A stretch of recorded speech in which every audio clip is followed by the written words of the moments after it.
Kahingpitan karon. Mateo kapitulo 5 bersikulo 48. Busa mamahingpit kamo, ingon nga hingpit ang inyong amahan nga langitnon. Sa dihang gihatag sa Dios ang iyang anak sa kalibutan, iyang gihimo nga posible alang sa mga lalaki ug mga babayi nga mahimong hingpit pinaagi sa paggamit sa matag katakos sa ilang mga buhat alang sa kahimayaan sa Dios.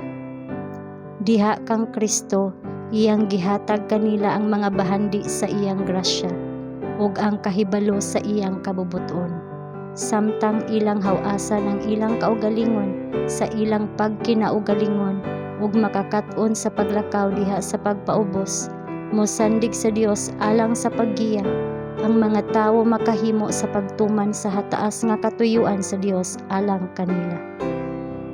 Ang kahingpitan sa kinaiya gibase sa kung unsa si Kristo nga rikanato.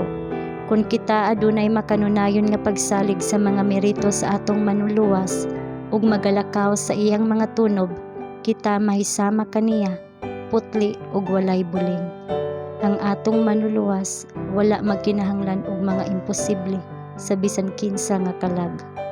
Wala siya gidahom sa iyang mga disipulo nga dili siya andam sa paghatag kanila sa grasya ug kusog sa pagbuhat.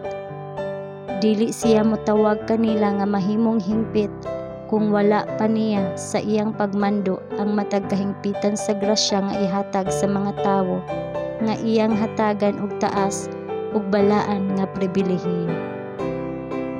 Ang atong manuluwas usa ka manuluwas alang sa kahingpitan sa tibok tawo.